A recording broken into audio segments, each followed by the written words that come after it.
Radio Network. The views and opinions expressed on this broadcast do not necessarily reflect those of the network, producers, advertisers, or hosts, and belong solely to those who make them. Truth Frequency is a non-biased and non-partisan platform committed to presenting all aspects of the truth and allowing you, the listener, to decide for yourself. 31 seconds, and we're gone for auto sequence start.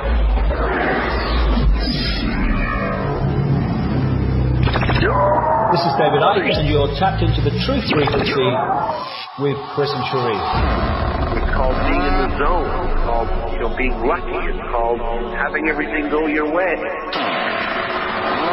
When you deal with computers, you deal with ones and zeros. And the only way that you can make a computer more powerful is to expand the consciousness of the computer. Well, it's something bigger than ourselves. And that's got to be said. That has to do with the self-image that people have. Just have your ego being swept aside, or being kind of stomped on, or being swatted like a fly. It really is and truly happening at a societal level. It is being able to take what feels like ordinary human energy and mastering extraordinary power, even with a single person in a society with this kind of power. Call it the X factor. And guess what, guys? On direct personal experience, serving on 2 U.S. defense projects. Imagine a world in which one can jump through Grand Central Teleport in New York City, travel through a tunnel in time-space, and emerge several seconds later at Union Teleport in Los Angeles. Such a world has been possible since 1967, when teleportation was first achieved by DARPA's Project Pegasus. In 2016, Andy BASIAGO will be running for president of the United States, and we hope that Al Weber will be running as vice president as well. Andy, welcome back to the show. Thank you for having me, Chris. Good to hear your voice again. Oh, it's always a pleasure speaking to you. I'm always fascinated with the work that you're doing. On both angles, too. I'm fascinated with law, too. I kind of study law on my own. And you're a lawyer, of course, and then I love stories of time travel and teleportation and the whole secret space program that they have kept from us for decades now. Yes, there's been really a multi-generational cover-up of the advent of time travel over 40 years ago in the late 1960s. My late father and I were a participant in that. And then going back over 30 years, they've concealed the fact that one of the time travel technologies was developed into a jump room capability that we first began using to reach Mars and other off-planet locations, I believe. But certainly I can testify to having gone to Mars via jump room, and we believe the jump rooms emerged in the late 1970s because that truth-telling begins with the courageous Michael Relf, who was really the first truth-teller in this area a number of years ago. And Michael states that he first took the jump room to Mars in 1976, which is consistent with the fact that when I and the 2 gentlemen that you're going to be introducing to your audience tonight, William B. Stillings and Bernard Mendez, were trained in the summer of 1980 to go to Mars, we had been told that 97,000 people had already been sent there. So Michael Relf's long controversial claim that he went there as early as 1976 has been corroborated by the account of the 3 individuals who will be appearing tonight, as well as that of Arthur Neumann, the Henry Deacon informant to Project Camelot. So we now have 5 individuals who, until they became figures in the truth movement, had only interacted with each other, as some of us, professionally, 30 years ago. We live in different states. We're not professional colleagues. We haven't been profound friends since our experiences together. We were actually individuals who had served in the secret space program together. And now we have joined forces, and we are bringing the truth forward, which is that the secret space program trained us to go to Mars and sent us to Mars, or possibly an alternate environment, according to the opinion of Bernard Mendez, beginning in the summer of 1981, which would be 5 years after Michael C. Relf states that he went to Mars via jump room. Arthur Neumann claims that he went much more recently. So we have both some very old accounts and some new information. And then, of course, the existence of the jump rooms was corroborated by Laura Magdalene Eisenhower, the great-granddaughter of President Eisenhower. Right. When she came forward in 2009 and stated that she was invited to go to Mars via jump room in a campaign of recruitment that was directed at her in 2006 and 2007. So we now have 6 whistleblowers who are corroborating the existence of the jump rooms. You know what I find fascinating, Andrew, is that Barack Obama came out and denied being involved in Project Pegasus. When the government denies something, they might as well confirm it. If there was no validity to this, I don't think they would have paid any attention whatsoever. Why do you think that they jumped on it like this? Well, he himself has been involved in 2 unofficial statements that indicate that the president was involved in a practical sense. In other words, the mental energies of the president of the United States were used to consult with what should be done about our revelations. And we know that because when I brought William B. Stillings, who we're going to meet again tonight, and Laura Eisenhower forward on Coast to Coast AM in a broadcast that aired on November 10th of 2011, which revealed President Barack Obama's involvement, not in Project Pegasus, but in the spin-off consisting of the Mars Jump Room program in the early 1980s, which literally implicated the current sitting President of the United States in the secret space program. That was the significance of that revelation, that germane to Barack Obama. We stated the truth, which was that one of our classmates, somebody who we sat next to in the training program, who we were partying with at night in these keg parties where we were downloading sort of the astonishment and the fear of everything we were being told about our looming journey to Mars, who we met sometimes in the jump room, sometimes on the surface of Mars or whatever planetary domain they were sending to us. That when we revealed the fact that there was a young man who had grown up in Hawaii, was then attending Occidental College in Eagle Rock, California, and using with us the name Barry Soetoro. Once Barack Obama's kindergarten teacher from Indonesia revealed his cumulative file and showed that he was known during those years as Barry Soetoro, the adoptive surname of his stepfather, Lolo Soetoro, his mother's second husband, all bets were off because we were able to substantiate that this young man, who was literally one of our colleagues in the jump room program, was President Barack Obama when he was still using his adoptive name. The first denial that President Obama clearly participated in decision with his National Security Council, which is a very small body consisting essentially of the President, the Vice President, the Secretary of State, the Secretary of Defense, the Secretary of Treasury, the National Security Advisor, and the Assistant National Security Advisor. They clearly responded to that revelation by having Tommy Vitor, the spokesperson for the National Security Council, plant a story in Wired.com magazine online, essentially laughing sarcastically at the notion. President Obama then made dismissive statements around the time, or shortly after, the NASA Mars rover Curiosity landed on Mars later in the year, back in May. He made a dismissive statement in which he said, well, if you do find any life up there, it's probably going to be microbial, but I do have a full plate right now, but do contact me if you find any life up there. Now, we found that very disingenuous because Barry, as we knew him and as we still call him, sat next to us in class when, for example, Major Ed Dames, who was the scientific and technical intelligence officer for the U.S. Army at that time, who was our Mars training officer, went through days of instruction of the life forms on Mars. He did an overview of what life forms we had detected up there. And I'm speaking of two-legged and four-legged creatures that were not microbes.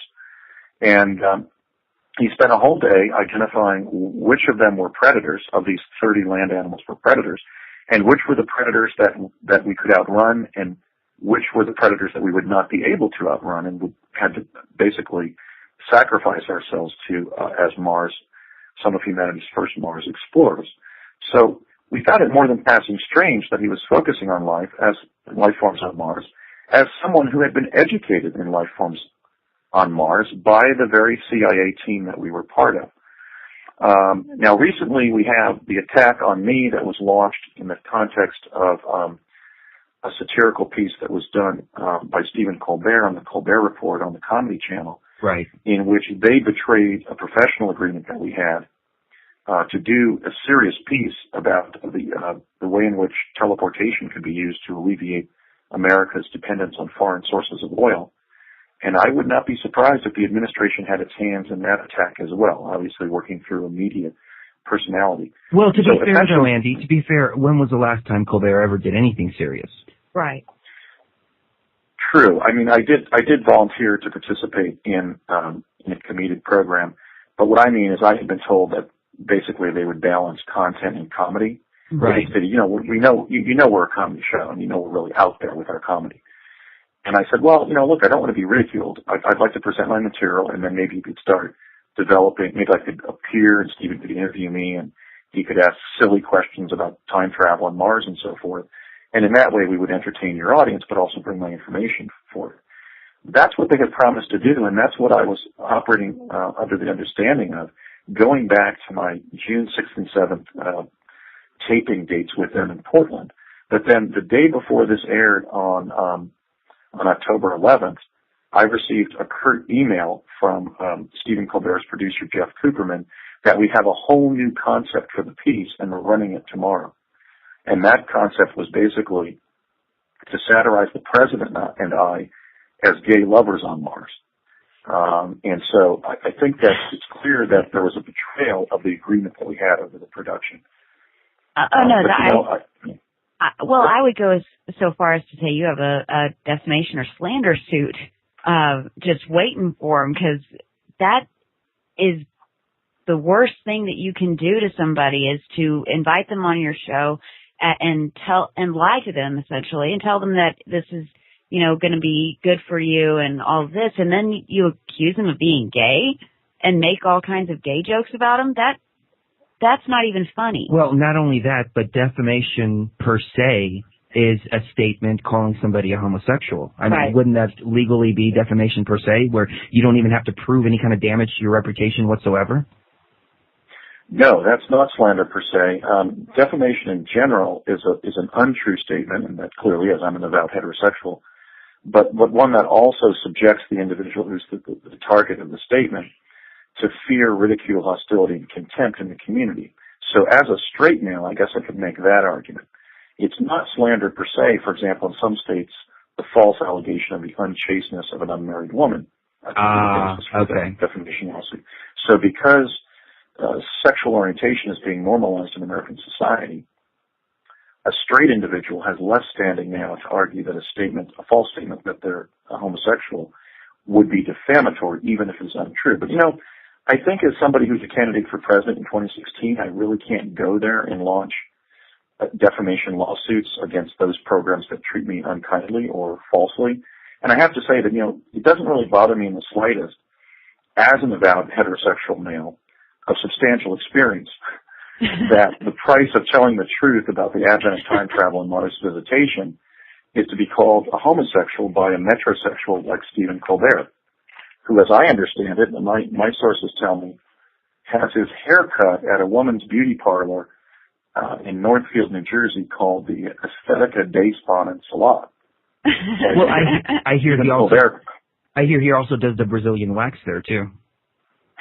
Well, yes, I hope he'll be impressed by my intelligence sources when I identify that he basically does have a metrosexual lifestyle and regularly has his haircut there at Aesthetica Day Spa and Salon at 1205 Tilton Road in Northfield, New Jersey, 08225, with the haircutter there named Lisa. So I can't really be bitter or recriminatory towards somebody of Mr. Colbert's orientation. Of course.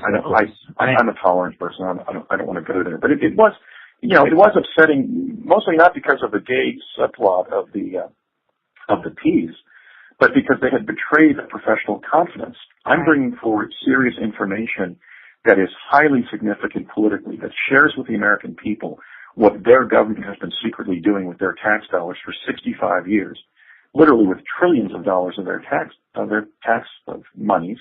And also, his producer knew that I am the candidate for president in 2016.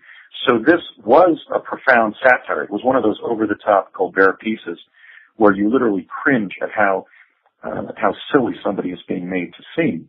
Right. But it was a political attack because, in fact, right before they filmed the talking head interview with me, I was asked by his producer, Jeff Cooperman, whether I was a candidate for president in 2016. I told him the truth, that I am, and then here we see the outcome. We see a preemptive attack on a U.S. presidential candidate. And that's, I think, the way we should evaluate the Colbert controversy. It's definitely a very good way to look at it. Let me ask you this. How long did you spend with them, and how long was the conversation? We know they only showed about 15 seconds of it, but how much at work went into it? Oh, I mean, that's another aspect of the betrayal. I had phone and email traffic for weeks with Jeff Cooperman. His film team, Jeff Cooperman was a producer. His team came out, about 5 people. They retained some local camera people. And we spent the better part of June 6th of this year filming the talking head interview at a hotel location in Portland, Oregon. The next day, I cooperated without pay in doing a huge amount of locational shooting. Some of that was used in the piece. The piece at the segment at the beginning where I'm stepping out of the shadows as sort of a deep throat informant type. Right. We did about 20 takes of that in the parking garage of that hotel. And that was all scripted. That was all scripted by them. Right, that was scripted by them, and they were saying, we need this locational shooting to illustrate your piece. Oh. They didn't say, you're giving us 2 days of free work for us to make fun of you. Right. And then the second day, June 7th, we were doing things like that pixelation shot. We did that over near the Portland Zoo, where they had me walk forward and stand in different locations on the grass so they could simulate teleportation filmically. So I basically, in good faith, I gave them as an attorney who is in private practice, I charge between $100 and $250 an hour, depending on my client's situation and what kind of work I'm doing for them. It was expensive for me to take 2 days out and help them inform the American people about the time travel and Mars visitation cover-ups, and they just did something with it that was utterly, basically worthless in the final analysis. And I think this goes, for me, it's not a big issue. I'm confident about myself. I don't really feel that this will have any lingering impact on my reputation. No, not at all. Yeah, what bothers me is that it's just so unserious. It is a comedy, but the fact that the U.S. government has concealed a technology that we could have been using in 1970 to address global warming, for me, that's very disingenuous and very disconcerting, that they wouldn't even emphasize the fact that we've had this technology for decades and we could do mighty things with it. I think we're a better country than that. And so I'm disturbed by sort of the mediocrity of the piece. The mediocrity, but the baseness of it, the decadence of the society in which it reflects has a lot to do with it too. You know what, you said it best. You said it great right there. These people are gonna, lazy. Well, not just that, but they're going to laugh at something like this. Right. They're going to laugh at something like this. Maybe a small percentage of them actually looked up Andrew BASIAGO and Project Pegasus on the internet. But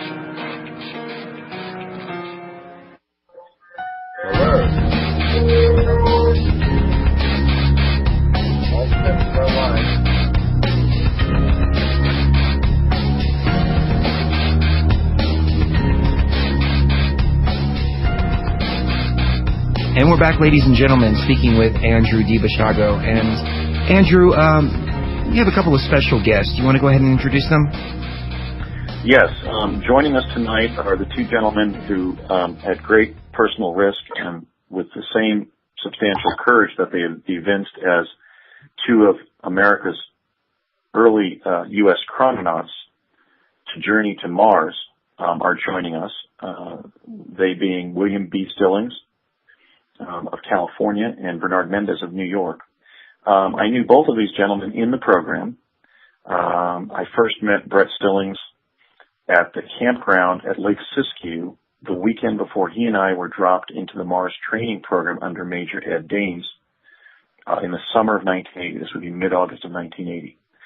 The federal investigator of the project that was operating at the presidential level appointment, who it was explained to us by Major Dames was being dropped into the program to both participate in it and investigate what it was finding, basically its outcomes, was Bernard Mendez. In fact, when Brett contacted me in April of 2010 and we began discussing our involvement in the Mars Jump Room program, we sometimes were referring to Bernard, and we were wondering whether we'd ever be able to locate the individual who was introduced as the investigator and we did a number of jumps with. Well, after our appearance with Laura on Coast to Coast AM in November 2011, Bernie contacted us, and we've been in pretty close Skype contact ever since. We've done a number of interviews on radio with him, and I believe this is the first time that all three of us are being brought together, by the way, Chris and Sheree. This is actually a journalistic scoop here. So tonight we're appearing for the first time on radio as three of the first U.S. chrononauts to explore planet Mars in the CIA's Jump Room program.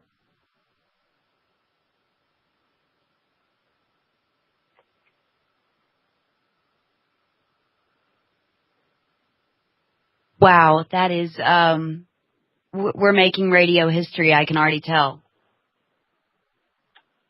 That's correct. In fact, I've done a number of conferences with each of these gentlemen, but I believe this is the first time where all three of us have appeared in a common media program. So this is historic. Well, let's go ahead and bring Bernie on. Bernie, do we have you with us?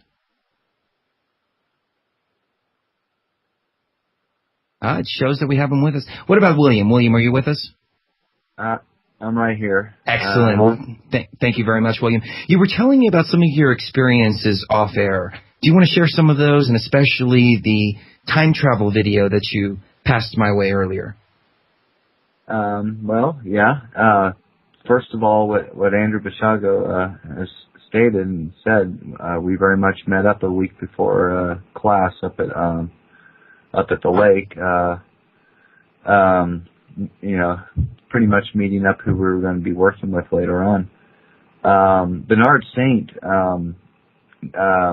never, it was said that, by Ed Dames that he would never, that he wasn't going to give his name, and that he was looking into, things that were going on around us, and that we weren't to ask his name. And he was actually one of the people about, a year or half a year or so, before Bernie came along, that I described to Andy as one of the three mystery people that were there. One was uniformed, and Bernie was that person. I had very much. My father was kind of having fun in the hallway on the last day we saw Bernie in class. But my father said, or Bernie said that I could go ahead and guess his name. And my father said Saint, and I told Andy what my father had said back in 1980, that it was indicative of a church or religion or something. And Andy just about fell out of his chair. I could hear it over the phone. Was that he was utterly amazed. He goes, do you know what this means? I go, what? He goes, well, the guy coming forward that I haven't even told you about yet his name is Bernard Saint. And he was going under the name of Bernard Saint, or coming forward. And there's a little bit of argument to Mendez. But in industry, if I teleported numerous times. I teleported mostly out of Pasadena, Silmar, San Fernando Valley. I've done numerous jumps, including going forward in time quite a bit. This came later on in life. Mostly I did a few jumps prior in the 80s, quite a few actually. You're just going to hear what's on the board. I've teleported. My longest teleportation was 18 minutes long. That was when Mars was over 2 AU, or astronomical units, away. That first teleportation was in 1981, around August or September. I teleported to Mars after going to 999 North Sepulveda Boulevard in El Segundo, the old Howard Hughes building. I teleported, and I was a single person in the teleporter, as only one person could teleport during that time of the year at one at a time. It wasn't until when Mars is closer that one or more can teleport. When the elevator door opened, the teleporter, which is the teleporter, opened, Andrew BASIAGO and Courtney Hunt were standing right there in the hallway of in the jump room facility on Mars. Now, let me ask you this, William. What does it feel like when you go through one of these jump rooms? Well, the one in El Segundo, up until that time, I've had only quarter second, half second experiences as of on Earth or being on Earth. If you're teleporting on Earth, you're not going to teleport over 1.25 seconds somewhere on Earth. If you do, you either fast or the availability of a receiver is available, or you're off-world, or you're on a platform or a round vehicle or something a couple 100,000 miles above the Earth. Up until that time, that was my very first long duration and time indistinguishable from distance. Duration is distance. Teleports, 18 minutes long, for about 2 to 3 minutes. It was pretty quiet. You heard a clunk. A big fan, in the elevator came on, very forcefully blew in a lot of air. And as everything is a wave and you're just transformed more into a wave during teleportation, there is a very distinct kind of distortion or warping feeling that you feel like you're going to lose balance or that you're being distorted. It's literally like you're being depicted as being in a kind of a Alice in Wonderland kind of depiction. Now, Andrew, do you remember meeting William at this particular time? Absolutely. I remember meeting Brett and his father, Thomas J. Sillings, who was identified to my late father, Raymond F. BASIAGO of the Ralph M. Parsons Company, and myself, as Tom and Brett Stillings from La Cañada, California, immediately adjacent to Pasadena. Many of the young people who we would later meet in the program actually had some linkage to Pasadena. Barry, of course, was attending Occidental College in Eagle Rock. Regina Dugan was attending Caltech in Pasadena. Brett's family was living in an adjacent suburb of La Cañada. His father would later go on to work at NASA JPL in Pasadena. So I had already done a year of college. Brett was somewhat younger. He was actually still in junior high school, which I think is really remarkable that he was so young when he was put through these experiences, which were basically frontier experiences. We were on the frontier of human exploration of the universe. But I remember meeting Brett and his father. I remember that in that first early afternoon at the campground at Lake Siskiyou, his father showed Brett and I a small slab of metal that his father described as boundary layer material. And his father demonstrated how the metal hovered about 3 inches off the ground in a reverse magnetic effect, not an anti-gravitic effect, but a reverse magnetic effect with minerals in the ground. I remember how our fathers got up at about 1 p.m. on the first Sunday there that weekend and walked across the campground and brought us into a meeting. Actually, Brett and I were kind of skipping ahead of our fathers, who were middle-aged at that point, but we were, teenagers. And we walked into the campground where they were taking us, and there we met between his camper and an automobile somebody we definitely identified on site, which was astronaut Buzz Aldrin. And he knew who we were. He said, "Andy, Brett, pleasure to meet you boys. Well, listen, you're going to be doing something that I did a while back, and that is going off planet. And let me tell you, boys, it's going to be the opportunity of a lifetime." And Brett and I looked at each other like, what did astronaut Buzz Aldrin, the second man on the moon, just say to us? We were sort of having an out-of-body experience there because we hadn't been told by our fathers, let's go across the campsite here and meet Buzz Aldrin. But that's what happened. So that establishes that Buzz Aldrin knew about the existence of the Mars Jump Room program. That would explain why astronaut Eugene Cernan has twice made reference on CNN to Buzz's desire to go back to Mars. So I remember interacting with Brett. I remember sitting toward the middle back of the classroom with Brett and his father and my father. So I can state unequivocally, I would tell the president, I would tell Congress, I would say in sworn testimony in a court of law that William Brett Stillings was one of my co-trainees and fellow chrononauts when we were both in the jump room and on the surface. Now that wasn't all the time. This was a diversified program where you kept on meeting up with certain people just as you do, let's say, in college. We weren't always working together.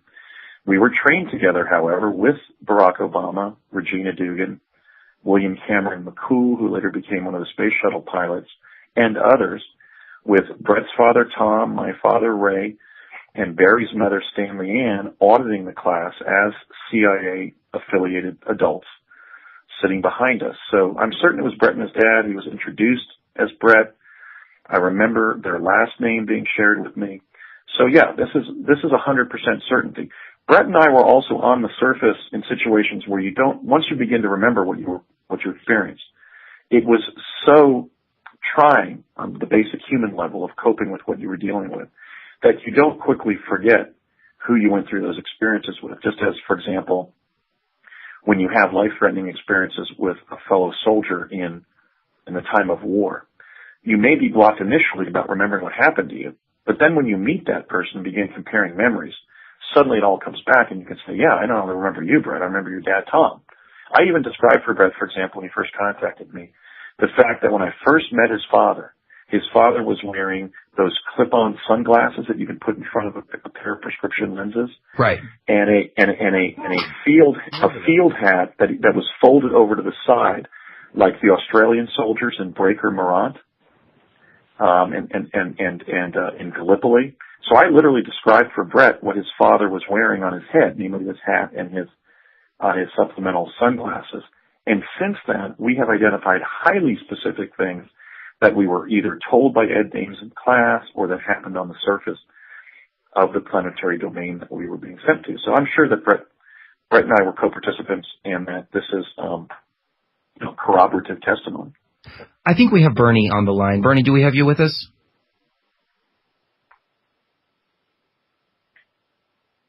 Maybe it's William on the call line? Yes. Okay. Right here. I'm not sure. For some reason, we're having a hard time getting through to Bernie. But William, anything you'd like to add to that? I'm really shocked that Andy remembers the hat and the clip-on. I mean, that is really remarkable, Andy. That's really way cool. That's incredible. Well, we were selected because as young people, we had already been identified as young people. There were a set of traits that Bernie's referred to about that we had on the level of our human characteristics. We were basically selected for high intelligence. We were selected for our orientation to the earth. So we were, for example, the kind of children who, on first going to a campsite with our families, would pick up a rock, rather than pitch a tent. We were non-competitive, so if we did walk up a hill on Mars, we wouldn't be running up it to get ahead of our fellow chrononauts. But I know from my experience 10 years earlier as a child on Project Pegasus that some of the most valued human characteristics that they were screening for when they selected young people for these programs were things like, how strong is their perception quotient? Do they see things that are really there or that they think are there? How well can they remember what they saw? And how clearly, without overanalyzing and without embellishment, can they describe what they saw and what they experienced? Because every time we came back via jump room back to El Segundo, there at 999 North Sepulveda Boulevard, before we left the building, Brett may recall that we had these debriefings in which we were basically asked, okay, what happened next? And we had to kind of give a running commentary regarding the whole jump. And some of these jumps went on for hours and they were quite adventuresome in terms of what happened. So they were selecting for memory. I think it would be fair to say that both Brett and I have what psychology calls an eidetic memory, which isn't really, it's not a photographic memory, but it's a memory where the person can nonetheless go back and recall the forms of what they saw, the form of their experience, visual cues that then encapsulate experiences. And so it's very easy for me to right now to sit here and in Vancouver, Washington, and remember that first afternoon at Lake Siskiyou, where Brett and his dad came over to our campsite, and that was essentially the point at which Brett and I entered the CIA's Mars Jump Room program. Because by 10 o'clock of that Sunday night, the day that we met astronaut Aldrin at an adjacent campsite, my dad looked at us across the campfire and said, "Boys, you're going to be taking some classes up at the college, namely College of the Siskiyous." And I said, "Dad, what are you talking about? I thought we were going to have some fun. This is vacation, summer vacation time." And he said, "No, you're going to be taking some college level courses up at the college." And I said, "In what?" And he said, "Everything to do with Mars." And I said, "Dad, I'm planning to become a journalist. I'm going to be studying history in the fall at UCLA. I had just put through my intercampus transfer from UC San Diego." And I said, "Why do we have to take these courses about Mars, or this lecture series about Mars?" And he said, "Because some of you kids in the program are going to be going up there." So this was a point in time in which Brett and I confronted our destiny, essentially as Mars explorers. And so that whole summer is extremely vivid in my memory.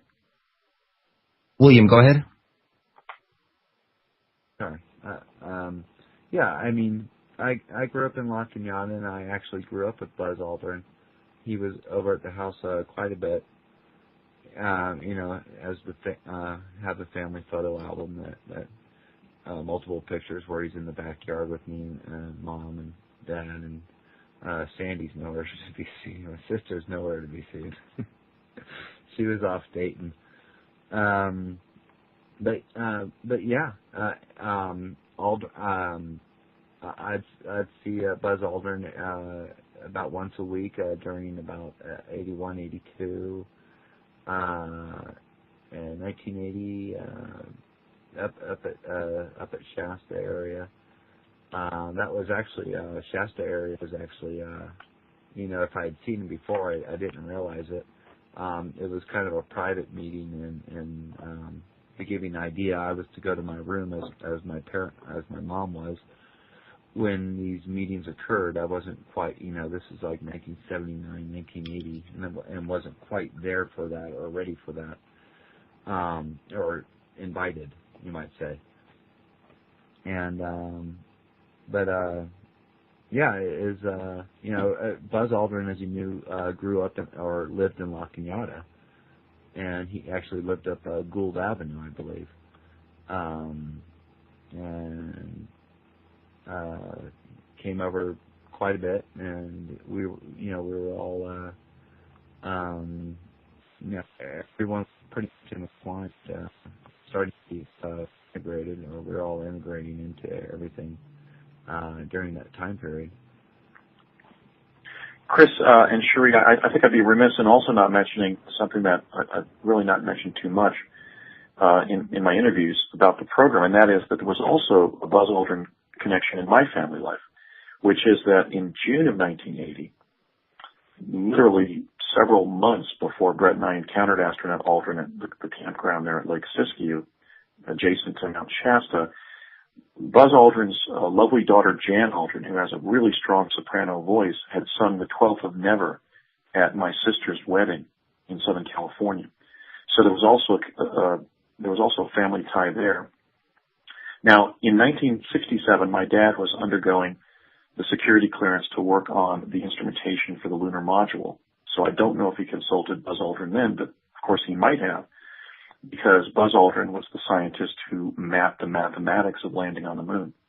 So my dad may have had some professional contact with astronaut Aldrin going back to the 1967 period where, for example, my father showed me the schematics for the lunar module and the lunar landing assembly process, as it was called.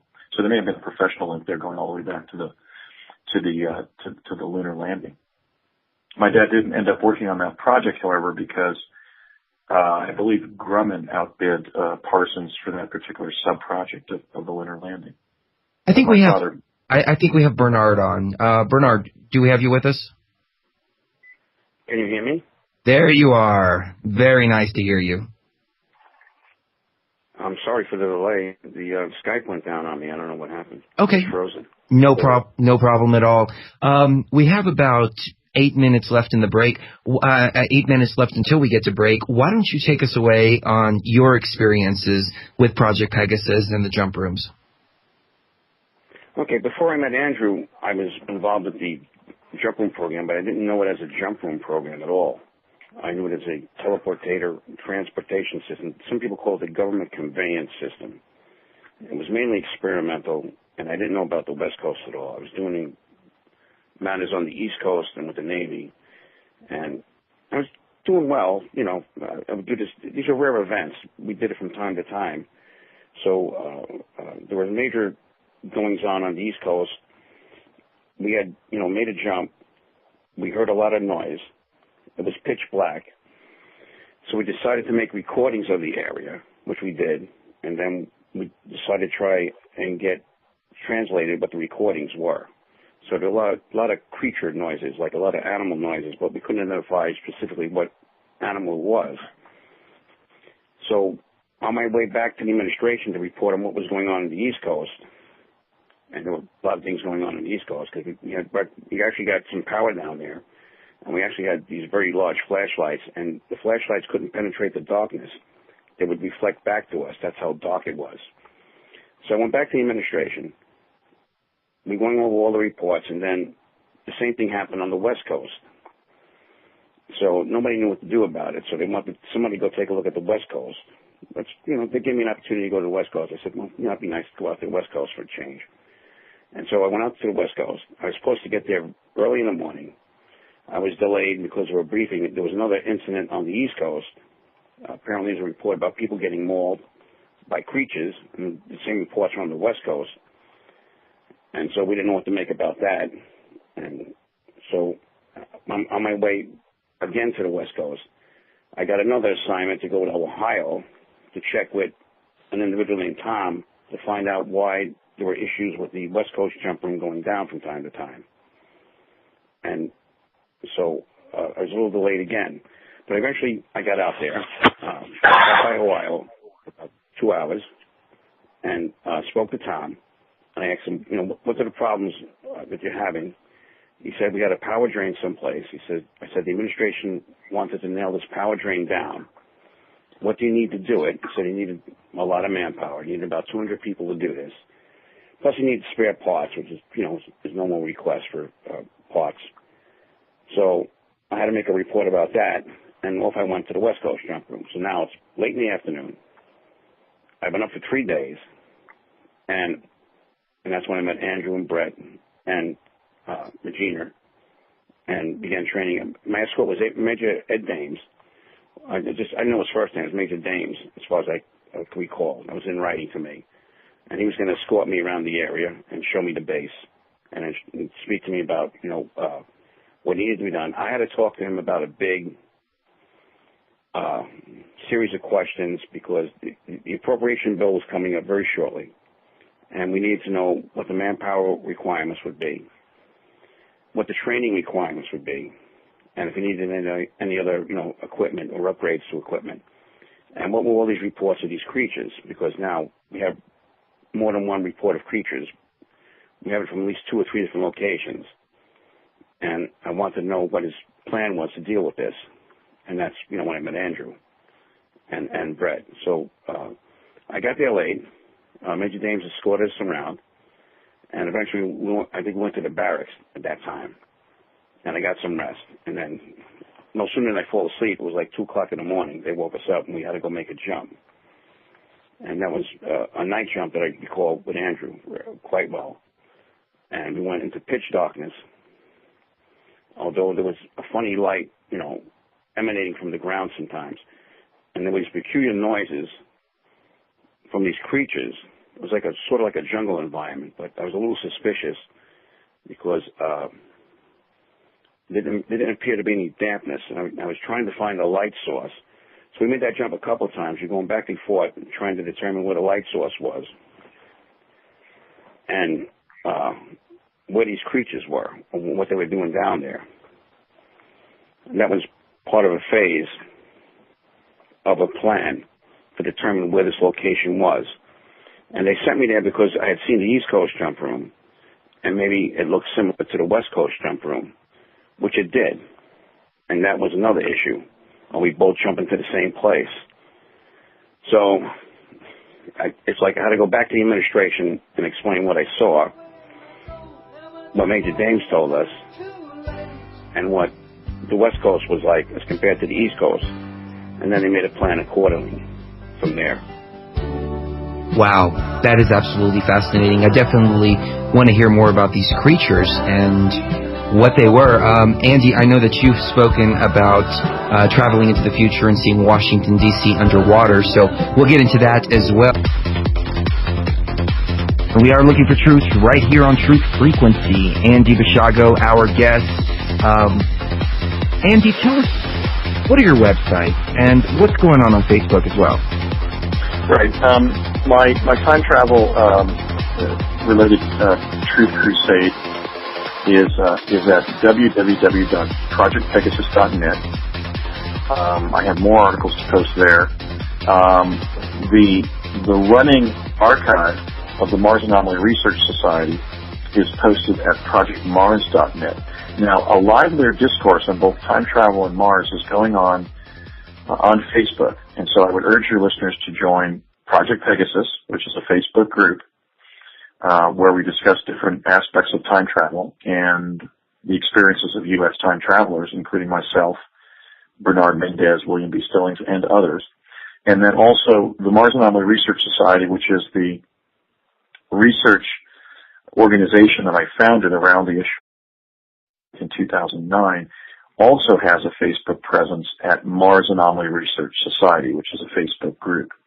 So we're up to about, I think around 10,000 members and growing every day. There's great public interest in the advent of U.S. time travel and Mars visitation and the whole secret history of both of those topics.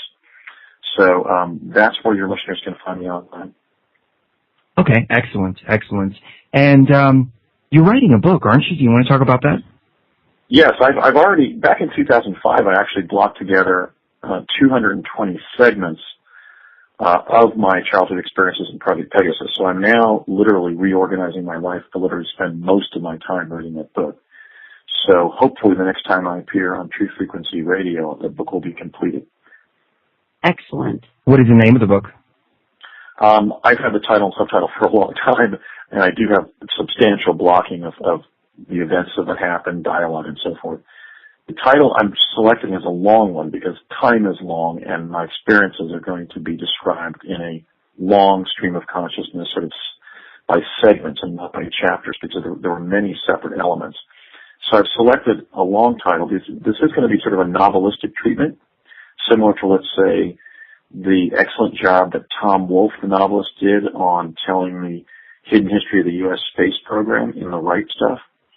It's going to be entitled Once Upon a Time in the Time Stream, My Adventures in Project Pegasus at the Dawn of the Time-Space Age. And I've taken so long because I want it to be the classic and the bestseller that I was advised it would be when I was a child on the project. That the project was in possession of my book. So I don't want to give short shrift to the authorship of the book because I know that it ends up being an important work. All right, and ladies and gentlemen, one more break, and we will be right back. We'll get into some more detail. Having a lot of problems with the signals, so we refreshed everything during the break. Hopefully it's coming through loud and clear. And I will be reconnecting with the guests. But Cherie, any thoughts so far? Well, I've been listening really intently about what they're claiming about the program. And it does make sense to me that they would use children primarily for this kind of thing because kids remember things easier. Their bodies are still growing also, and so I would think that they'd be a little bit more limber and able to adapt to other environments, such as the environment on Mars. That would make a lot of sense. And not only that, you are able to get inside these kids' heads and get them to realize very early on that what they're doing is something that you shouldn't tell the general public about because they wouldn't be able to understand it and they'll just make fun of you anyway. And but that what they're doing is very special. and unique. And I had tons of fun growing up. Actually, you could say, you literally say that. Oh, I just got back from being on another planet. Of course, nobody in their right mind would believe you. It's just the common everyday person just would not believe it.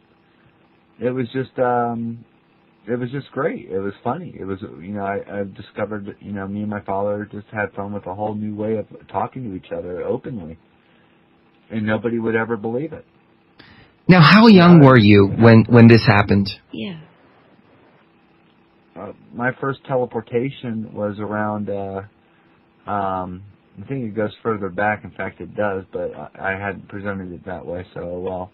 But I say it was out of Silmar in around 1979, and it was a 1/4 second jump out to someplace in the desert. I believe it was the far west end of New Mexico.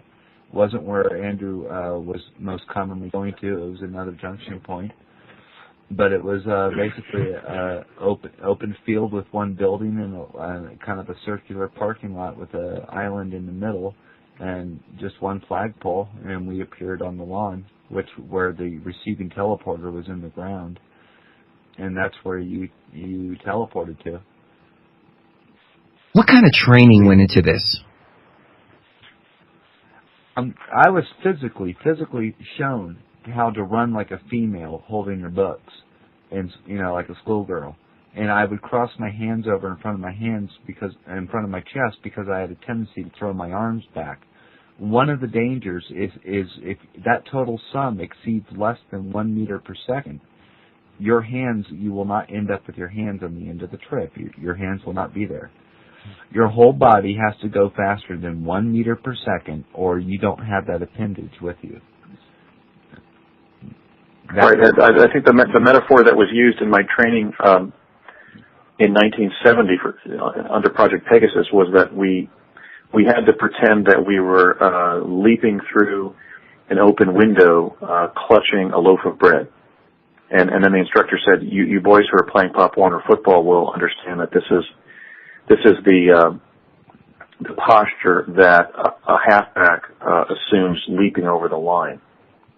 So that what Brett is describing is they basically wanted us to punch through the center of the teleporter with our limbs kind of scrunched together so we wouldn't lose them.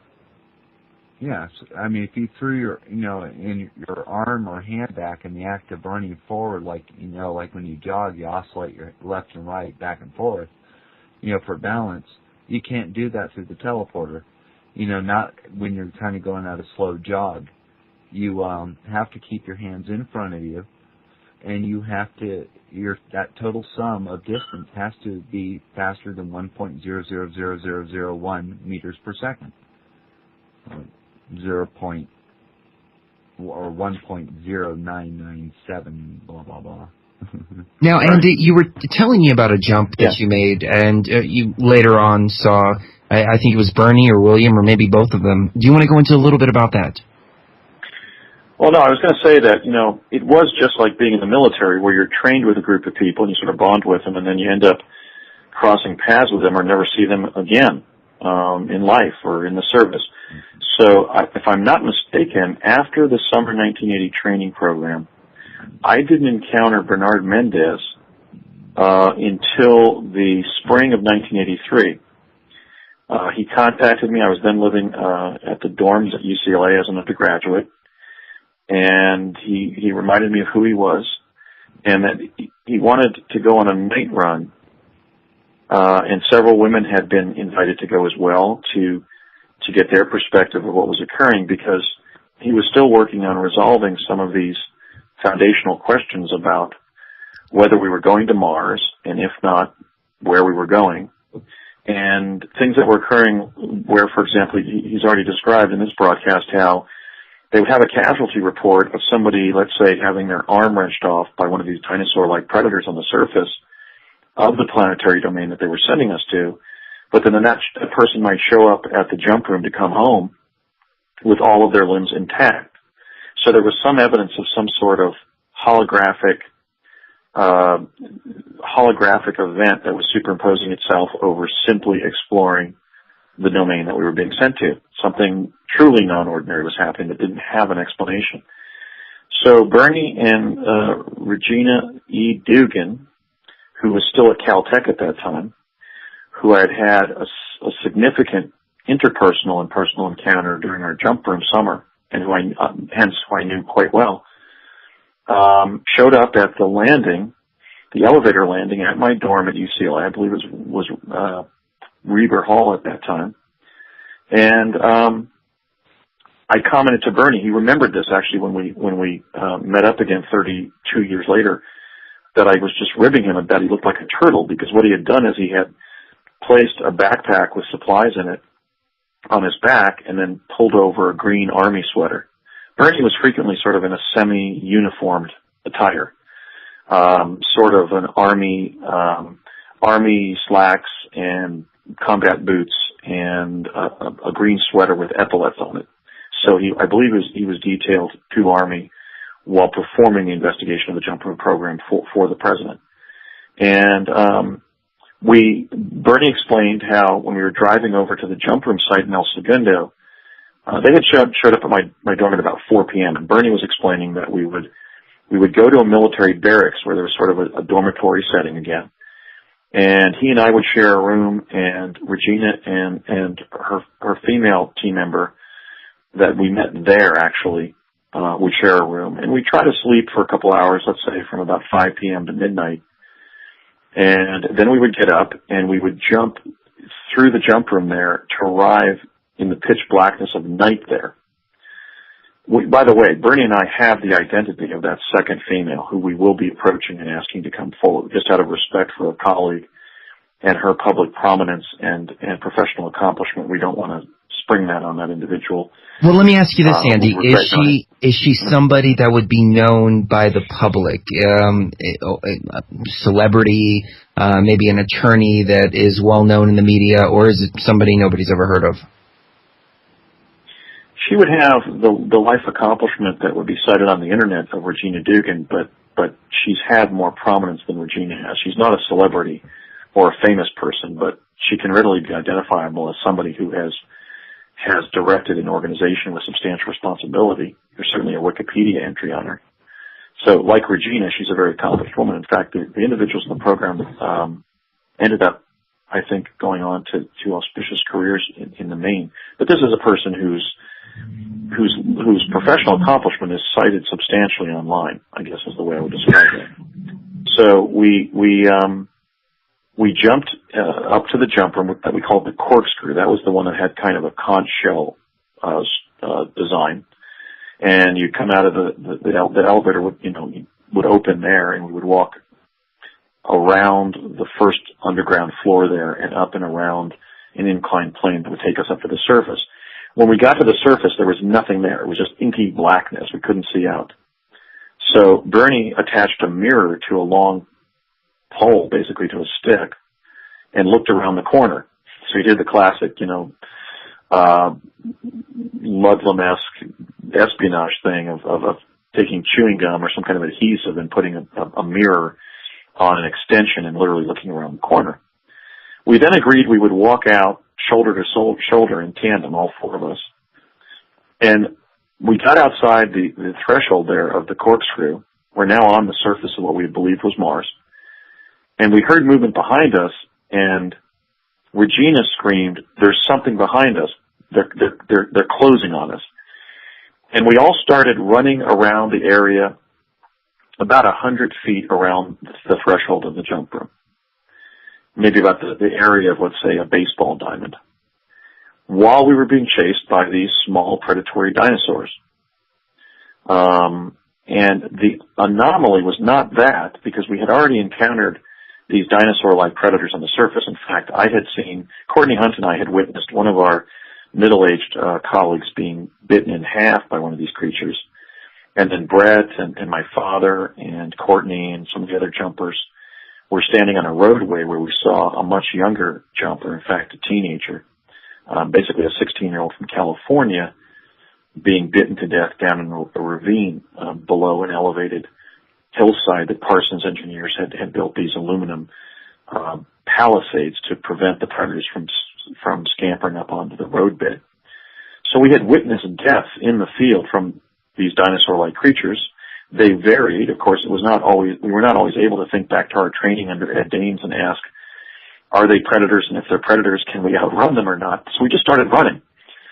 As we did, we looked around at the four of us. There may have been a couple more, but those are the three that I can remember being on that jump with. And the anomaly was that at everybody's location, their area on the ground was illuminated, not by a spotlight, which obviously would have thrown the light on their head and shoulders and created a shadow effect, but the light was emanating from the ground, like it would, let's say, on a dance floor that was under-illuminated by spotlighting, which was completely anomalous because the terrain outside the corkscrew, as Brett will recall, was just simple dirt. That was the location where, on a jump that involved Courtney and Brett and I, Courtney had pointed with his finger and said, the Viking 2 apparatus is about 20 miles in that direction. And I think Brett said, can we go there? And Courtney said, well, you can try to, but it would be so treacherous that you wouldn't return. I guess namely the terrain and also the threat of being eaten by predators.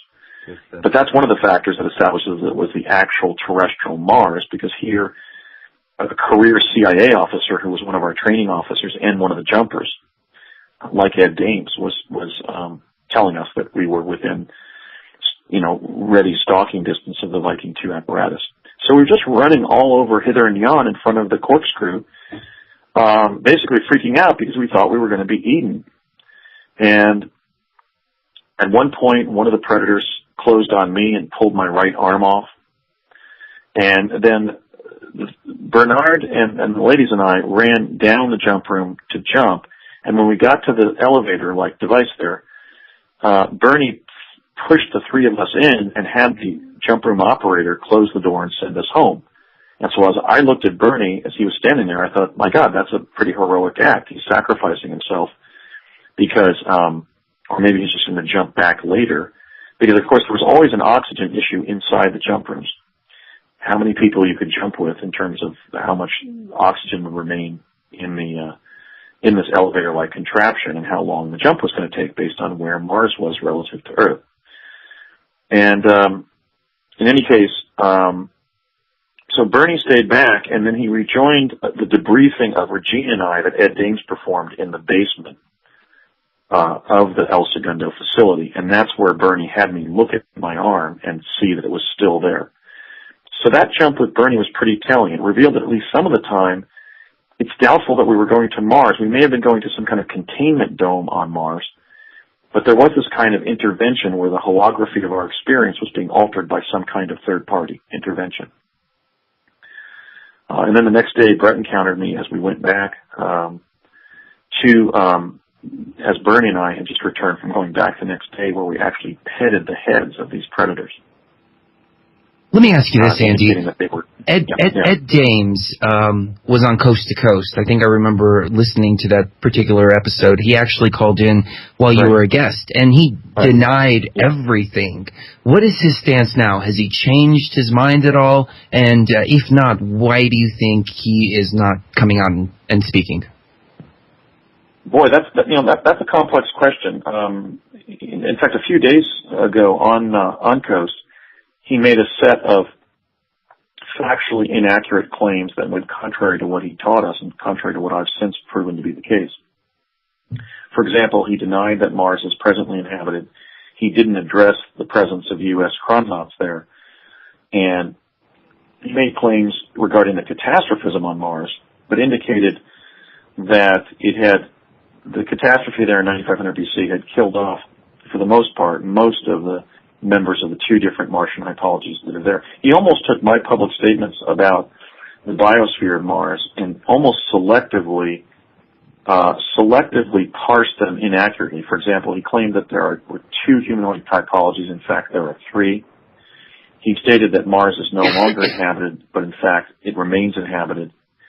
In reference to the catastrophe, he stated that it was then slowly re-inhabited, but I believe he stated that it is not inhabited today. So basically, after ambushing me back on 11/10/11 in that interview with Brett and Laura, He then did, on his next appearance on Coast, he addressed time travel and Mars visitation in a way that would lessen the blow of him being an antagonist to our facts, but that nonetheless perpetuated the cover-up of both the jump room program and the fact that Mars has a contemporary biosphere. And see, those are the two things that, as we were discussing during the break, the two facts that the U.S. government does not want the American people and the people of this planet to know is that different forms of time travel were fully operational by 1970, and they haven't been utilized to advantage humanity in over 40 years. And second, they don't want the people to know that we live not just in an inhabited universe, but indeed in an inhabited solar system. Our account of being trained by Ed and then going up to Mars implicates both of those cover-ups, because we went there via one of the time travel technologies that was researched and developed in the early 70s under Project Pegasus. And then after being trained on the biology, the biota of Mars, the biosphere of Mars by Major Dames, we then went there and had encounters with life forms. And so now his position is either one, he may have been brainwashed or repressed what he experienced. Two, he may be lying. Three, he may have been threatened not to reveal the truth. Or it's always possible that we had an interaction with somebody who was somebody else, either Ed Dames on another timeline, or somebody who had assumed the identity of Ed Dames. Maybe the current Ed Dames, who's the remote viewing pioneer, was not involved. When we say that Major Ed Dames was our instructor, we're providing the name and the physical appearance of the contemporary Ed Dames to establish who our teacher was. But we don't know, ultimately, in the same way that we constantly don't know the life experience of any fellow human being. We can't establish this positively that it's him. We're just providing the name and the appearance and the apparent professional connection. We'll be right back, ladies and gentlemen, right here on Truth Free. In an emergency situation, would you drink contaminated water? You could if you had the amazing LifeStraw from MyPatriotSupply.com. LifeStraw is the most advanced personal water filter available today. It filters contaminated water from almost any source. LifeStraw is lightweight and compact, perfect for hiking, camping, or in an emergency like a flood. LifeStraw is easy to clean, comes with a 1-year warranty, and has been used worldwide since 2005. Get the amazing LifeStraw personal water filter at MyPatriotSupply.com. Plus, check out Survival Seed Vault, 20 seed varieties for only $37.95, Tatler canning lids, long-term storable foods as low as $69.95, and much more at MyPatriotSupply.com. Enjoy stress-free shipping on all orders over $49. Call 866-229-0927 or visit MyPatriotSupply.com. That's 866. You actually live these experiences. Well, I'm the latter because I brought forward, in this instance, I brought forward two of my fellow U.S. chrononauts, William B. Stillings and Bernard Mendez. And, we were talking about the fact that after that night run in which Bernie and I and Regina E. Duke and another woman who served in the program who we're hopefully will be bringing forward publicly as well, after that night when Bernie shoved us into the jump room and signaled to the jump room operator to send us home, and then he regrouped with Regina and I when we were being debriefed, sitting in front of Major Dames in the debriefing room at the sub-basement level of 999 North Sepulveda in El Segundo. We were pretty much hysterical. Regina was crying. I was greatly distressed, as Bernie recalls, saying things like, you're not even paying us in this program. Look at this. I just got my right arm pulled off by one of those creatures. How am I ever going to be compensated for the loss of my arm? I'm a righty. I'm a writer. And so we were pretty hysterical because we had just gone through about an hour of extreme stress being chased all over the place. Bernie was standing there smiling. He was standing to the right of Major Dames, who was seated at his desk. And Bernie kind of just gently brought me through getting in touch with the fact that my arm was still attached. He said, Andrew, could you look at your right arm for me? And I did. And he said, can you see it? And I said, yeah. And he said, can you reach over with your left hand and touch it? I said, yeah. So what Bernie was showing us is that his theory of why he had staged the night run was evident in the outcome, and that was we had literally proved that sometimes when there was a casualty, at the hands of one of these predators, the damage to the individual's body, the injury, was reversing itself before very much time had transpired either in the jump room or back on Earth. So as Bernie was describing when we went to break, that was a very significant discovery. That was in the course of the Mars jump room program. That revealed that at least some of the time we were visiting a synthetic quantum environment. That is to say, an artificial planetary holographic environment in which non-ordinary events were occurring. Now, that doesn't mean that most of the time or some of the time we were also going to Mars, but something was decanting us, at least some of the time, into an artificial holographic planetary environment. Now, germane to that, I would reference the fact that you may recall that Bernie stated tonight that when he was brought into the investigation, he consulted with Tom, who I believe was probably Brett's father, Thomas J. Stillings, who was then working as an operations analyst for Lockheed Skunk Works in Burbank, California, that there were power losses that the control room in Ohio was detecting involving both the East Coast jump room in New York City and the West Coast jump room in El Segundo, California. And if I've raised the point that if power losses were occurring, maybe those were occurring when the gray extraterrestrials, for example, were hijacking the jumps to decant us into a synthetic quantum environment. That doesn't mean we also weren't using the jump room technology to go where we were told we were going when we were trained, which was our nearest celestial neighbor, namely the planet Mars. The next strange thing that happened, and actually Brett encountered me after the jump that Bernie and I did the next day. Bernie said, well, go home, get 5-6 hours of sleep, and then drive over here. I'll meet you here at El Segundo again. So I think I got there at about, it was a sunny day, I got there around 10 o'clock. And I said, Bernie, I really don't want to be chased around the surface again with you little dinosaurs. My arm has grown back, but nonetheless, I had enough of that last night. And he says, no, I want to test my theory. I really want to prove it. So he said, when we come out of the jump room, just walk out of the jump room calmly. And just with all of the thoughts of love and tenderness you can muster, walk over to the dinosaurs and we'll see if we can pet them on the head. And we did that, and they allowed us to pet them.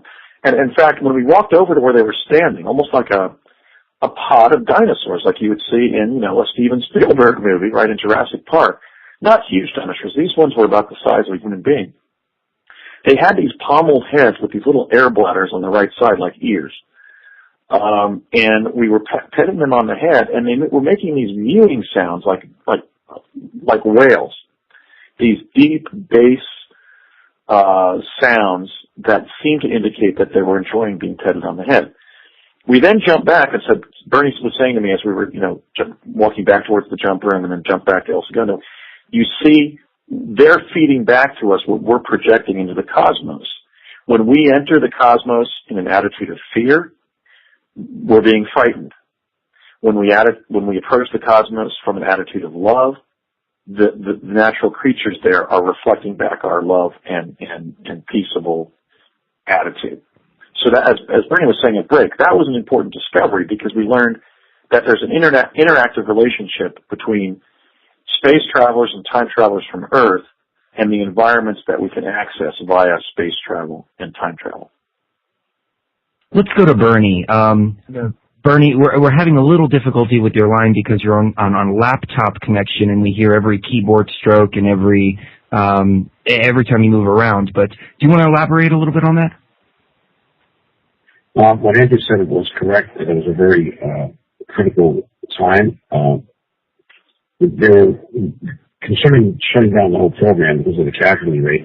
And Andrew's scenario about him missing his arm was typical of the reports that I was reviewing on a monthly basis between 40s, and then it accumulated to 70 reports of people claiming that they were wounded or maimed, and then within a 2 or 3 day period, they seemed to be back to health and back to duty.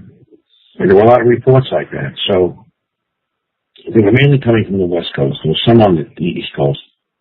And then we tried to categorize all of them. We could sort them out. And then I had to go for a major briefing about that and formulate a plan as to how to deal with this. So the plan was to get video equipment down there and to videotape what was going on. And when Andrew mentioned that, I had thrown them in the elevator and stayed behind, that was a plan of mine. I made a plan to do that. I figured in the event of trouble, I'll stay behind, and because I wanted to see what happens when they go back and what their reaction is if they, they claim he's losing his arm and, if he was a little upset. But I wanted to stay behind to see what the environment that we were in would change or not. If it would shut down or if it would move around or whatever. And then the plan was to bring back the jump room in about, between 2 and 5 minutes. And then for me to look around and determine, what was going on with these creatures. And then the next jump, we began petting them. I didn't think they were hostile. But we tried, simmering them down and then start petting them and see that's what I was doing eventually. I actually jumped on one and began petting them, and eventually it quieted down. So from that point on, like I said, eventually I had to go get testimony from the Senate subcommittee about what was transpiring. They didn't believe it. So I knew they wouldn't. Who would believe such a fantastic story? So I got more individuals involved, like astronauts and astrophysicists. There was only the term physicist and astronomer at the time. Now it's combined astronomy and physics, or astrophysicists. So I was bringing more and more high caliber people down there for a quick look to see what this was, including paleontologists and archaeologists and eventually geologists, and eventually presenting all this to the Senate subcommittee, and eventually they approved the funding, and then this whole jump room program took another direction. Because now more teams were becoming online. We're going to send in some Navy reconnaissance teams to go down there and to recon the entire area because they didn't know how big the area was. We're trying to define how big the area was by running a certain distance and running back, and then we could determine, how big the area was. We never could really determine how big the area was. And eventually we pretty much, through a lot of reconnaissance, and that took almost a year and a half, and determined how big this area was and what all these creatures were doing down there. Besides the negotiations that were going on with the aliens, eventually we were talking to the aliens and asking them, what is this environment? What's it for? And why are these creatures down there? And what do you ETs have to do with this? And that was my theory at the time, is that ET was guarding these creatures and maintaining this environment. Andrew?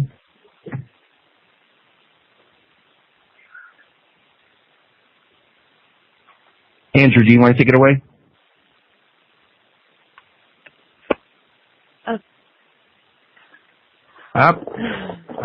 Andrew, do we have you with us? I'm here. Okay.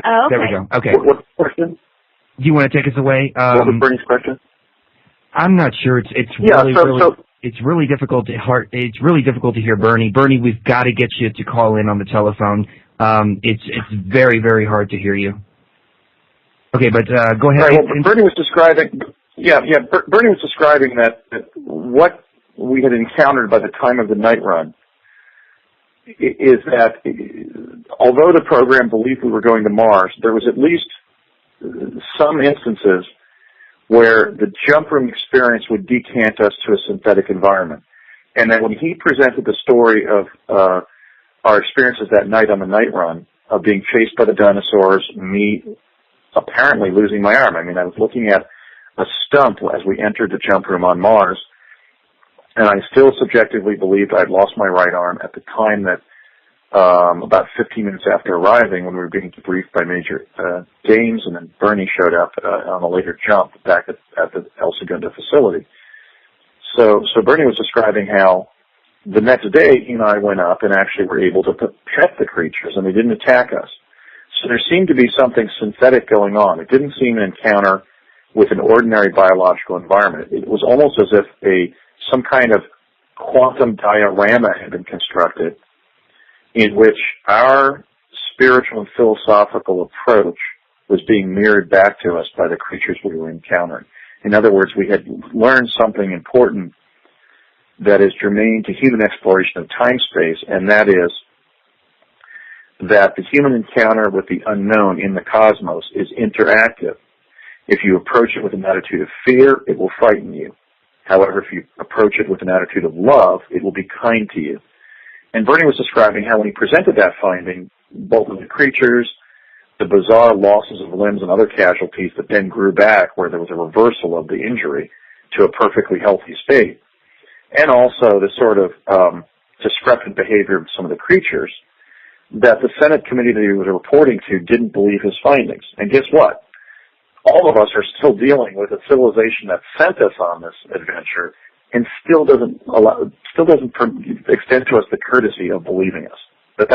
He described exactly what happened. He actually got up on one of the animals like a cowboy and tried to ride it, and it jumped around a little bit. It didn't throw him. But then he stepped off the creature, and we were actually standing there petting them. They were enjoying the attention. So if they had been the vicious predators that they were behaving the night before, they certainly were more complex creatures than just simple predators that wanted to eat us. Do you think they were intelligent in some point? Intelligent, what I mean by that is able to maybe build things. Did they have that type of intelligence?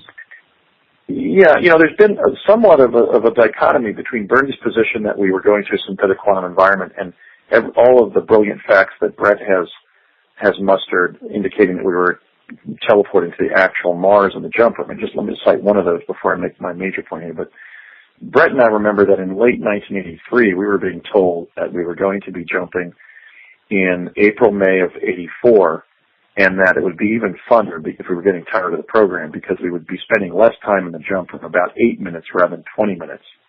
And that was the jump that they approved for my father because he had heart disease and impaired pulmonary function.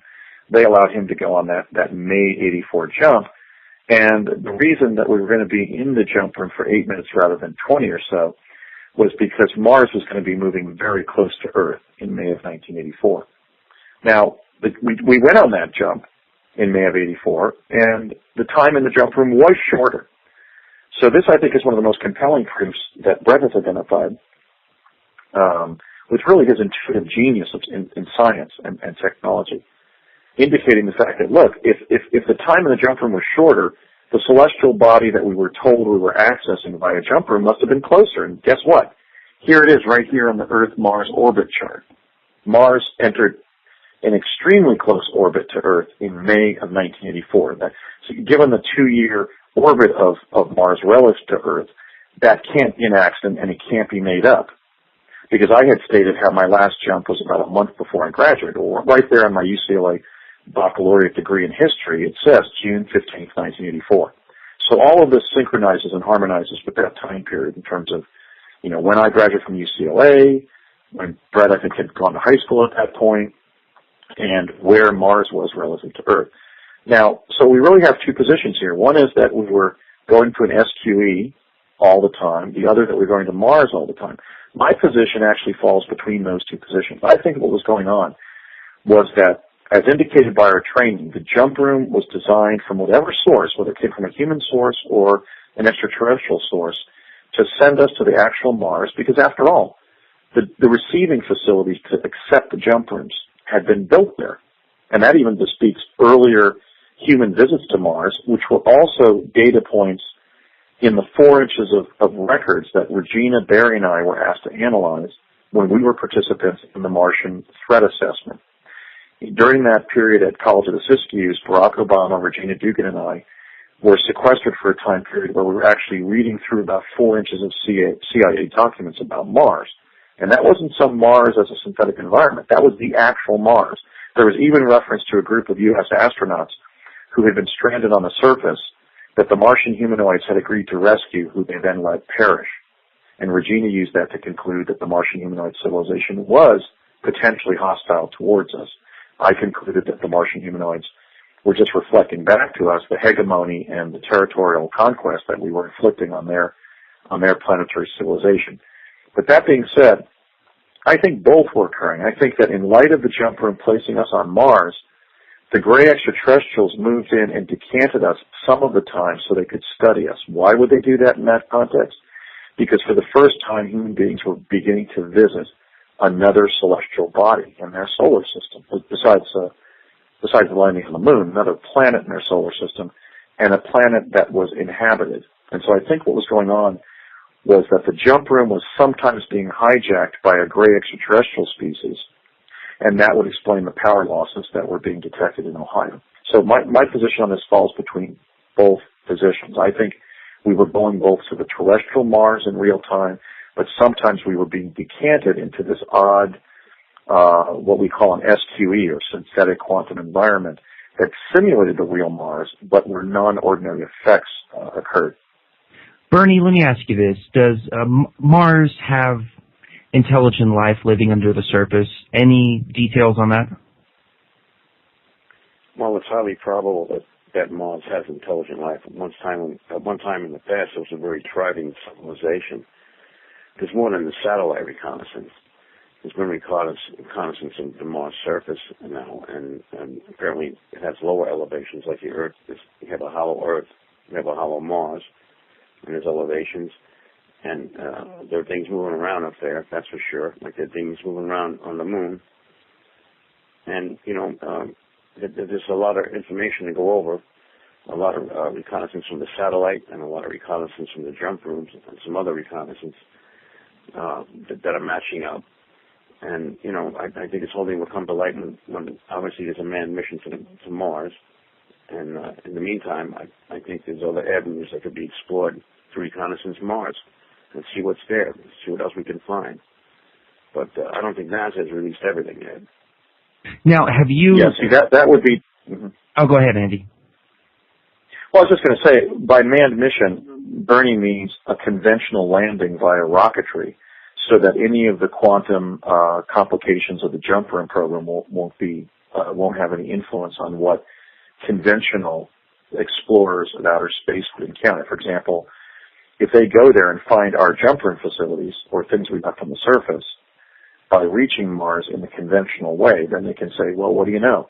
When the jump room structures were built on quote-unquote Mars, they were being placed on the actual terrestrial Mars and not a synthetic quantum environment, because the notion that we were visiting Mars establishes already that manned missions have gone there. I just want to distinguish that point. Bernie's talking about basically when a conventional landing via rocketry is carried out publicly, then the Mars cover-up would have to either fall because we would encounter earlier structures there, or our understanding of the jump room program will be defined. William, did you ever travel into the future or have a glimpse into the future as Andy did? Oh, quite a few times. There's quite a few instances where I was forwarded, and in a few cases even sent back, as it was explained to me that I was kind of time attached, that was able to be done. Mostly put it in time.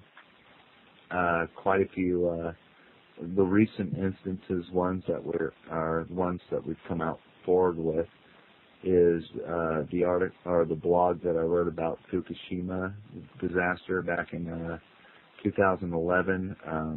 I wrote about that in 2007. In July 2007, about the reactor blowing up, about the piles of wood housing timber. I just wrote about what I could remember after about a week, what I read in the paper when it was forwarded, and I basically that was basically what I read in the paper, and I just kind of quoted it as best I could, and actually did very well. It was a very notable, seemed very serious in the paper. This was back in Temecula. It was 2007. I was on a kind of a search for answers, being what was going on around me and things were happening, and my father being very ill. And apparently a couple of those requests were answered, and when I was walking to Starbucks in Temecula, basically it went from sunny to rain, drizzly. It was over. I as soon as I felt the field and the effect, I immediately started running, and I got that little voice in it that said that you didn't have to run. And after about 100 feet, I stopped running. And when I got to Starbucks, I knew everybody in Starbucks. Everybody knew me, and there was over 5 people, basically behind the counter in shift change, and there wasn't a single person that I recognized. The only person I did recognize was actually out front, and he actually did work there, but he was not in uniform, and he was about 5 to 6 inches taller. He was this person I'll talk on later. I realized I kind of went over to the newspaper section, which was actually ironically outside. It was never put outside. It was always inside. You had to go inside and read the paper or to get a paper. And I picked up the paper and started going over it, and then saw the date, 2011.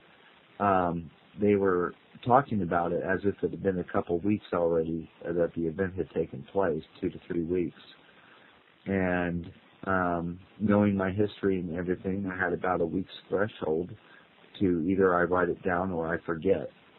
And that's basically how I've always been configured, or the way that I am, however, whatever language you put or label you put behind it. Excellent. William, tell us really quick, do you have any websites that people should go to for more information? Yeah. In fact, people can go to, they can look up, go to YouTube. They can look up Will Azam Edison, Wilazzam Edison. That's Azam is Adam in Arabic. I used to work with Adam Gadden or Adam Perlman, who's on their list. And you can look me up. You can also look up Will the Edison Man or Slander on MySpace. The websites are also what Andrew pointed out, ProjectPegasus.net and also ProjectMars.net. Okay. Excellent. We are coming up to a break, ladies and gentlemen. Stay tuned. I'd like to speak with Andy for the final hour, and Bernie as well. I want to give him a chance to get the information out there. Andy, what topics do you want to cover on the other side? I mean, you've got so much information out here. I don't even know where to begin. Well, I think one thing that we need to emphasize, especially since I'm still being attacked, the Colbert Report being the latest example. I mean, I've been attacked pretty consistently for the last 4 years. I mean, if you Google my name, there's, Project Pegasus debunked, Project Pegasus hoax. Look, if I was telling a tall tale, I wouldn't have been able to bring as authentic as experiencers as Brett and Bernie forward. Now, when I was going back in search of the truth about Project Pegasus, I was dealing essentially with a lot of elderly people and some deceased people, in the sense that most of the people I interacted with when I was a child in Project Pegasus, or a lot of them at least, were deceased. Because the jump room program occurred 10 years later, I was able to literally find my colleagues.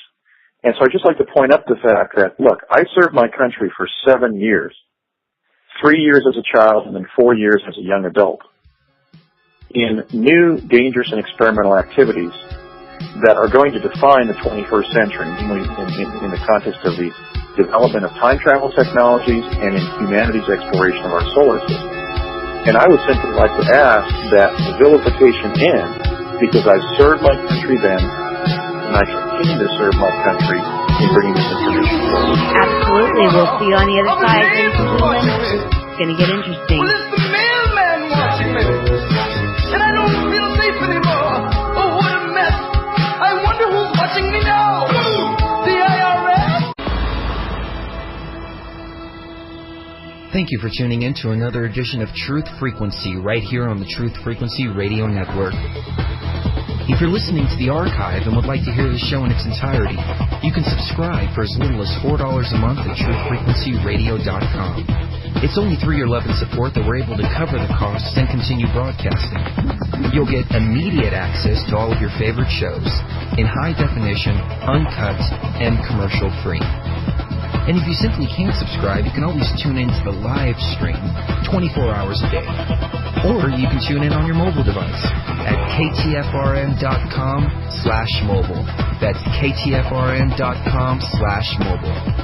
And now, for our live listeners and members, here's another jam-packed hour of Truth Frequency right here on the Truth Frequency Radio Network.